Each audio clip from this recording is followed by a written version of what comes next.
ব্রাদারান ইসলাম, আমরা মুসলিম। আল্লাহ পাক রব্বুল আলামিন আমাদের পরলৌকিক জীবন বলে একটা জগৎ রেখেছেন, যে জায়গাতে গিয়ে আমাদের হিসাব ও নিকাশ হবে। সে জায়গাতে ভালো কিছু করার জন্য, ভালো কিছু পাওয়ার জন্য, ভালো কিছু পাওয়ার আশায় আমাকে এবং আপনাকে এই জায়গা থেকেই ভালো কিছু করেও যেতে হবে, তাহলেই আমি ভালোর আশা রাখতে পারি। যদি এমনটা না হয় তাহলে মোটা ভোজনের পরিচয় হবে। আমি লাগিয়ে রাখবো একটা আঁশের গাছ, আর ওখান থেকে লিচুর যদি আশা করি, যদি আমি একটা আমড়ার গাছ লাগিয়ে দিয়ে তাতে থেকে যদি আমি ন্যাংরা আর খিরসাপতি আমের যদি আশা করি, তাহলে এটা বুদ্ধিমানের পরিচয় নয়, এটা হলো সবচাইতে মোটা ভোজনের পরিচয়।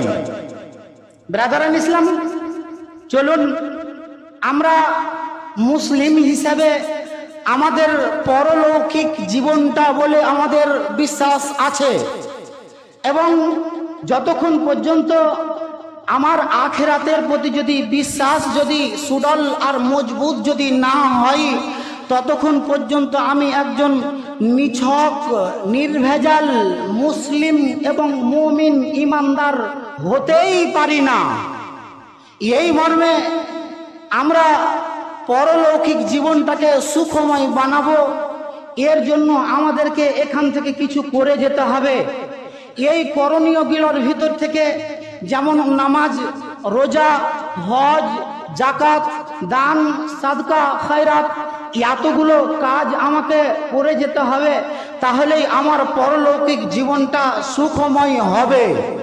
বন্ধুগণ, এই মর্মে বলি যে আল্লাহ পাক রব্বুল আলামিনকে আগে আমাকে রাজি ও খুশি করে নেওয়া একান্তই প্রয়োজন।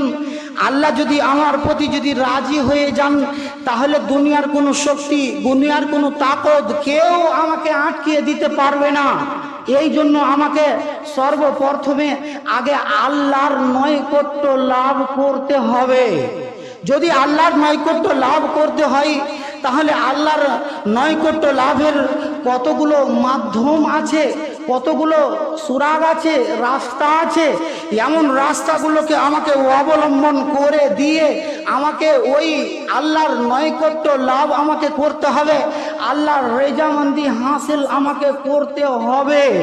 আল্লাহ পাক রব্বুল ইজ্জত এই মর্মে কোরআন মাজিদের ভিতরে ঘোষণা দিয়ে বলছেন, লান তানালুল বিররা হাত্তা তুনফিকু মিম্মা তুহিব্বুন। তোমরা অতক্ষণ পর্যন্ত আল্লাহর প্রিয় পাত্র হতেই পারো না, অতক্ষণ পর্যন্ত তোমরা আল্লাহর সান্নিধ্য লাভ করতে পারো না, অতক্ষণ পর্যন্ত তোমরা আল্লাহকে রাজি ও খুশি করে নিতে পারো না, যতক্ষণ পর্যন্ত তোমরা তোমাদের প্রিয় বস্তুকে, প্রিয় মালকে আল্লাহর রাস্তাতে উৎসর্গ না করে দেবে, আল্লাহর রাস্তাতে যতক্ষণ পর্যন্ত বয় বিধান না করে দেবে, ততক্ষণ পর্যন্ত তোমরা কেউ আল্লাহর সান্নিধ্য লাভ করতে পারবে না। ব্রাদারান ইসলাম, আমরা এই মর্মে একাধিক হাদিস আমরা শুনে এসেছি, একাধিক হাদিস আমাদের জানা। আজ একটুকু খেয়াল করব যে আমাদের পরলৌকিক জীবন সেটি হলো আমাদের আসল জীবন। এই দুনিয়ার জীবন তো হলো ক্ষণস্থায়ী জীবন, অল্প কিছুদিনের জীবন। পরলৌকিক জীবনকে ভাবনা চিন্তা করতে গিয়ে আজ আমরা অতটুকু ভাবি না, কিন্তু আল্লাহ পাক রব্বুল আলামিনের নবী স্বয়ং আমাকে আপনাকে সচেতন করে দিয়ে বলছেন, রে পাগলরা, যার পিছনে তোরা ছুটছিস, যাকে নিয়ে তোরা এত মাতামাতি করছিস, যাকে সংগ্রহ করা নিয়ে এত ব্যস্ত হয়ে থাকিস, এই সমস্ত মাল এবং সম্পদ, তোর বেটা বেটি যত কিছু আছে, এগুলো সব এখানেই থেকে যাবে, ওপারে কিছুই যাবে না। ওপারে যাওয়ার জন্য আমি তোকে বলছি কয়েকটা জিনিস যাবে শুধুমাত্র। তা কি? আল্লাহ পাকের রাসূল বলছেন, ইদা মাতাল ইনসান ইন কাতা আনহু আমালুহু ইল্লা মিন সালাসাতিন ইল্লা মিন সাদাকাতিন জারিয়াতিন হে দুনিয়ার মানুষেরা, তোমরা মরবে তো বটে, মরে গেলে পারেই তোমার যতগুলো মাল আছে, ধন সম্পদ আছে, যতগুলো টাকা পয়সা, ব্যাংক ব্যালেন্স, জমি জায়গা, গাড়ি বাড়ি আছে, সবগুলোই তোমার এই জায়গাতেই থেকে যাবে। শুধুমাত্র তুমি চলে যাওয়ার পরে ইল্লা মিন সালাসাতিন, তোমার আমলের সমস্ত দরজা বন্ধ হয়ে যাবে। মরে যাওয়ার পরে তুমি সুবহানাল্লাহ বলতে পারবে না, আল্লাহু আকবার বলতে পারবে না, ওয়ালিল্লাহিল হামদ তুমি বলতে পারবে না, আর নামাজ তুমি পড়ে দিতে পারবে না, রোজাও রেখে দিতে পারবে না, একটাও তোমার নেকির কাজ আর হবে না। তোমার নিঃশ্বাসখানা যেমনই বন্ধ হলো, তেমনই তোমার আমলের দরজা সবগুলোই বন্ধ হয়ে গেল। শুধুমাত্র তিনটি দরজা খোলা থাকে, তিনটির ভিতরে এক নম্বরে নবী বলছেন ইল্লা মিন সাদাকাতিন জারিয়াতিন। রে দুনিয়ার মানুষেরা, মরে যাবি আর মরে ভূত হয়ে যাবি, কবরে তোর হাড় মাংস পর্যন্ত খেয়ে ফেলবে, তোর নাম নিশানা কিছুই থাকবে না। এমতো অবস্থাতেও তোর কাছে নেকি পৌঁছাতে থাকবে, নেকি তোর নিকটে যাবে। নেকিটা যাওয়ার মাধ্যমটা কি, কিসের মাধ্যমে যাবে? আল্লাহ পাকের রাসূল বলছেন ইল্লা মিন সাদাকাতিন জারিয়াতিন। যদি সাদকায়ে জারিয়া যদি কিছু করে যাও, সাদকায়ে জারিয়া তুমি যদি রেখে যাও দুনিয়াতে, তাহলে এর বিনিময়ে তুমি মরার পরে ও তোমার নেকি পৌঁছাতে থাকবে। সাদকায়ে জারিয়া কি জিনিস? সাদকায়ে জারিয়া কি, কাকে বলে? জারি শব্দের অর্থ হলো প্রবাহিত, প্রচলিত, চলতেই থাকবে, বইতেই থাকবে। এই রকম এমন একটা সাদকা ভাইজান, আজকে যে মিম্বরে চড়ে আমি খুতবা দেই, আজকে যে মসজিদে আমরা একত্রিত হয়েছি জুমার দিনে, এমন এই মসজিদটা আল্লাহর কোন এমন বান্দা এই আল্লাহর জমিনে মনিরামপুরের মাটিতে ছিলেন, যেই লোকটা ওই ভাবনাটুকু ভেবেছিলেন, আর ওই ভাবনাটুকু ভেবে দিয়ে মসজিদের নামে 1 কাঠা হয়েছে, আধ কাঠা হয়েছে, 1.5 কাঠা হয়েছে, 3 কাঠা হয়েছে, যতটুকু পেরেছে ও পরলৌকিক জীবনটাকে ভেবে এই জায়গাটাকে দান করে গিয়েছে। এটি হলো সাদকায়ে জারিয়া। কতদিন পর্যন্ত থাকবে? আজ কে মসজিদ দিয়েছিল, কোন কালানে, আজ অবধি মসজিদ টিকে আছে। আর যতদিন দুনিয়া কায়েম থাকবে ততদিন এই মসজিদ বহাল থাকবে। এই জায়গাতে যতদিন নামাজ আদায় হতেই থাকবে, ততদিন পর্যন্ত ও মরে গিয়ে গলে গিয়ে ওর হাড় মাংস সব খেয়ে ফেলেছে, তা তথাপিও তার নেকির খাতায় নেকি যোগ হতেই আছে, এবং কাল কিয়ামতের আগে দিন পর্যন্ত ওই নেকি তার খাতায় যোগ হতেই থাকবে ইনশাআল্লাহ। বন্ধুরা, এই মসজিদ, আজকে আমরা এই মসজিদকে বানালাম কি দিয়ে? যদি একাই কারো সাধ্য ছিল না, কেউ আধ কাঠা দিয়েছিল, কেউ 1.25 কাঠা দিয়েছিল, কেউ 1.5 কাঠা দিয়েছিল, কেউ যদি না পেরেছিল তো এমন আধ কাঠা জায়গা ক্রয় করতে গিয়ে যদি সস্তা জামানার ছিল, যদি 1.5 টাকা যদি পড়িয়েছিল তো ও 1.5 টাকায় দিয়েছিল, 1 টাকা যদি পেরেছিল তো 1 টাকায় দিয়েছিল, যদি 4 আনা পেরেছিল তো 4 আনায় দিয়েছিল। কিসের আশায়? শুধুমাত্র ওই পরলৌকিক জীবনটার আশায় আজকে এই ছাদটা ঢালাই করলাম, এই মসজিদখানাকে আমরা নির্মাণ করলাম। 1000, 2000, 3000, 5000 করে টাকা দিয়ে, 1 বস্তা 2 বস্তা সিমেন্ট দিয়ে, 1 কুইন্টাল 2 কুইন্টাল রড দিয়ে, 1 ট্রাক্টর বালি দিয়ে, কেউ 500, 1000 ইট দিয়ে, কেউ নিজের শারীরিক শ্রম দিয়ে, কেউ পরিশ্রম দিয়ে, কেউ পারিশ্রমিক দিয়ে, এইভাবে আমরা এত বড় একখানা মসজিদ নির্মাণ করে দিয়েছি। আজকে আমাদের এই মসজিদের একখানা দেখছেন যে নতুন শেল্টারিং করা আছে, এখন পর্যন্ত তাতে ছাদ ঢালাই হয়নি। ওটা কোথা থেকে আসবে? আকাশ থেকে পড়বে নাকি জমিন ফেটে উঠবে? আকাশ থেকেও পড়বে না আর জমিন ফেটে উঠবে না, ওটাকেও আমাদেরকেই করতে হবে। আমরা করব ইনশাআল্লাহ। সবাই বেশির বেশি সহযোগিতা করে এই মসজিদের ছাদও ইনশাআল্লাহ আমরা ঢালাই করব।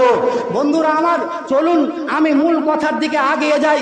সাদকায়ে জারিয়া হিসাবে আজকে আমার বাপ দাদারা এই মসজিদ খানা দিয়ে গিয়েছেন। এই রকমই ইতিপূর্বেকার ইতিহাস, যখন মুসলিমদের এত আবাদি ছিল না, যখন মুসলিমরা এত সংখ্যাগরিষ্ঠ ছিল না, যখন এরা সংখ্যা বলিষ্ঠ ছিল না, এদের সংখ্যা যখন অতি অল্প ছিল, এমতো অবস্থায় এমন এই ভারতবর্ষের মাটিতে যখন আমাদের এই মুসলিম সুলতানাত এলো, যখন মুসলিম রাজ কায়েম হলো, এমতো অবস্থায় সেই সমাতেও করেছিল কি, আমার বাপ দাদারা, আমাদের পূর্বপুরুষরা, এরাও নেকির আশায়, পরলৌকিকের জীবনের আশায়, আখেরাতের জীবনটা সুখময় হবে এই আশায় সবাই করেছিল কি, যে পেরেছিল কেউ 5 কাঠা, কেউ 10 কাঠা, কেউ 3 কাঠা, কেউ 1 কাঠা, বিভিন্ন জায়গাতে, বিভিন্ন মসজিদের নামে, বিভিন্ন মাদ্রাসার নামে, বিভিন্ন কবরস্থানের নামে, বিভিন্ন ঈদগাহের নামে কত জাতির লোক এবং কত ধর্মের লোক, মুসলিমদের ভিতরেও যারা আর অন্যান্য যারা কাস্টের লোক হয়ে আছে, যারা আর অন্যান্য আকীদার লোক হয়ে আছে, তারাও কেউ মাজারে, কেউ দরগাতে, আর কোথাও কোথাও এমন সম্পত্তি এরা সবাই বিলীন করেছিল, এরা দান দিয়েছিল, বড় বড় বিঘাকে বিঘা জমিন দিয়ে দিয়েছিল। কেন? যে শুধুমাত্র এতে থেকে মুসলিমরা লাভদায়ক হবে, মুসলিমরা উপকৃত হবে, মুসলিমদের উপকার হবে। এরা করেছিল কি, এরা দান করে দিয়েছিল। যেটাকে দান করে দেওয়া, এটাই হলো ওয়াকফ করে দেওয়া, ওয়াকফ করে দেওয়া। ইতিহাস উঠিয়ে দেখুন, আল্লাহ পাকের রাসূল নবী মুহাম্মদুর রাসূলুল্লাহ সাল্লাল্লাহু আলাইহি ওয়াসাল্লাম তিনিও নিজের জীবদ্দশায় তিনিও ওয়াকফ করে দিয়েছেন। এবং ওই রকমই হযরতে আবু বকর সিদ্দিক রাদিয়াল্লাহু তাআলা আনহু তিনিও ওয়াকফ করেছেন। হযরতে আলী, হযরতে উসমান, সকল এমন সাহাবায়ে কেরামদের যদি আমরা জীবনী উঠিয়ে দেখি, তিনারাও ওয়াকফ করেছেন। এমন ওয়াকফ শব্দের অর্থ কি? ওয়াকফ শব্দের অর্থ যে এর আসল অস্তিত্ব বাকি থেকে যাওয়া, এর আসল অস্তিত্ব বাকি থেকে যাওয়া এবং তাতে থেকে লাভ হাসিল করা। এটা ক্ষয় হবে না, তাতে থেকে লাভ হাসিল হবে। আজ মসজিদ যিনারা দিয়েছেন, প্রত্যেকেই নামাজ পড়তে আসেন, নামাজ পড়তে এসে কেউ এক চুল করে দখল করে নিয়ে চলে যান না। মসজিদ নিজের জায়গাতেই কায়েম আছে, আমরা নামাজ পড়ে যাই, এই জায়গাতে আমরা লাভ উঠাই, নেকি পাই, আমরা নেকি সঞ্চয় করি। এই মসজিদখানা দিয়ে এটা যেটা দিয়ে আছে, এটা ওয়াকফ করে দেওয়া আছে। বন্ধুবর, ওয়াকফের দুটি ভাগ, একটা হলো ওয়াকফিল লিল্লাহ, আর দুটি হলো, দ্বিতীয় নাম্বার হলো ওয়াকফিল আওলাদ। একটি হলো আল্লাহর রাস্তায় ওয়াকফ করে দেওয়া, একটি হলো আওলাদদের ভিতরে ওয়াকফ করে দেওয়া। আপনার মতন লোকটাকে সাধারণ ভাষায় বুঝাই যে আপনি ওয়াকফিল লিল্লাহ যদি করেছেন, এমন আল্লাহর রাস্তায় যদি দিয়ে দিয়েছেন, এই মসজিদের নামে যে 5 কাঠা আপনি জায়গা দিয়েছেন, যেই মসজিদের নামে 2 কাঠা জায়গা দিয়েছেন, এই মসজিদ থেকে লাভ উঠানো হবে। এটা শুধুমাত্র আল্লাহর রাস্তায় দিয়ে দিয়েছেন, এটা আল্লাহর জন্য ওয়াকফ করে দিয়েছেন। এতে থেকে পৃথিবীর যত মুসলিম আছে, এতে থেকে সবাই লাভবান হবে, এরা উপকৃত হবে, কিন্তু এই মাল বরকরার থেকে যাবে।